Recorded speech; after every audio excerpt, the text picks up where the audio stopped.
తెలుగుదేశం పార్టీకి ఘనమైన చరిత్ర ఉంది. పార్టీ ఏర్పాటు చేసిన 9 నెలల కాలంలోనే అధికారంలోకి వచ్చింది. ఎన్నో సంక్షోభాలను ఎదుర్కొని ప్రధాన పార్టీగా 4 దశాబ్దాల పాటు తన ఉనికి చాటుకుంటూ వస్తోంది. కానీ తెలంగాణలో ప్రస్తుతం గడ్డు పరిస్థితులు ఎదుర్కొంటోంది. కనీసం ఆ పార్టీ విభాగానికి తెలంగాణ నుంచి అధ్యక్షుడు లేకపోవడం గమనార్హం. చివరగా కాసాని జ్ఞానేశ్వర్ 2023 ఎన్నికల వరకు తెలంగాణ టీడీపీ అధ్యక్షుడిగా ఉండేవారు. కానీ తెలంగాణ అసెంబ్లీ ఎన్నికల్లో టీడీపీ పోటీ చేయడానికి నిరాకరించడంతో ఆయన తన అధ్యక్ష పదవికి రాజీనామా చేశారు. అది మొదలు ఇంతవరకు అధ్యక్ష పదవి భర్తీ చేయలేదు. ఇది నిజంగా తెలుగుదేశం పార్టీకి పెద్ద లోటు. తెలంగాణలో తాజాగా జూబ్లీహిల్స్ అసెంబ్లీ స్థానానికి ఉప ఎన్నికలు జరుగుతున్న సంగతి తెలిసిందే. సెటిలర్స్ ఎక్కువగా ఉన్న ఈ నియోజకవర్గంలో తెలుగుదేశం పార్టీ తప్పకుండా పోటీ చేయాలని తెలంగాణ నేతలు కోరారు. కానీ పార్టీ అధినేత చంద్రబాబు నో చెప్పారు.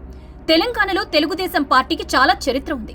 బలమైన ఓటు బ్యాంకు దాని సొంతం. కానీ కేసీఆర్ నేతృత్వంలో తెలంగాణ రాష్ట్ర సమితి ఏర్పాటు తర్వాత తెలుగుదేశం పార్టీకి తెలంగాణలో దెబ్బ తగులుతూ వస్తోంది.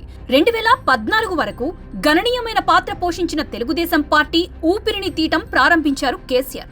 తెలుగుదేశం పార్టీని దెబ్బకొట్టి తన టీఆర్ఎస్ ని బలోపేతం చేసి 2 సార్లు అధికారంలోకి వచ్చారు. కానీ ఇప్పుడు కేసీఆర్ ఓడిపోయారు. అయినా సరే తెలుగుదేశం పార్టీని బలోపేతం చేసేందుకు టీడీపీ నాయకత్వం ఇష్టపడడం లేదు. దానికి కారణాలు కూడా తెలియడం లేదు.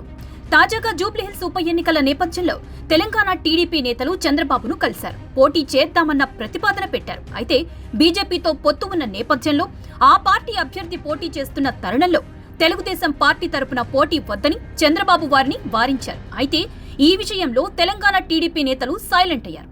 అలా అయితే తెలంగాణ టీడీపీ అధ్యక్ష పదవిని భర్తీ చేయాలని వారు అధినేతను కోరారు. కానీ చంద్రబాబు మాత్రం ముందుగా పార్టీ బలోపేతం చెయ్యండి, తర్వాత చూద్దాం, బలమైన నేతను అధ్యక్షుడిగా నియమిద్దామంటూ వారిని సముదాయించారు.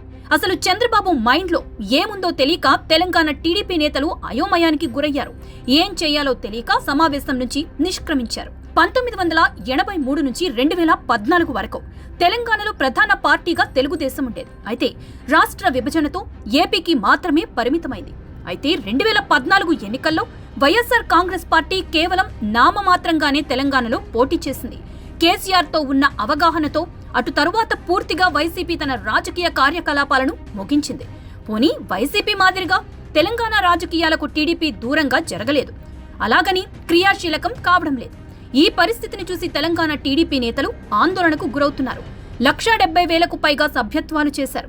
అయినా సరే నాయకత్వం నుంచి సరైన దిశానిర్దేశం రాకపోవడంతో ఆందోళనలో ఉన్నారు తెలుగుదేశం పార్టీ శ్రేణులు.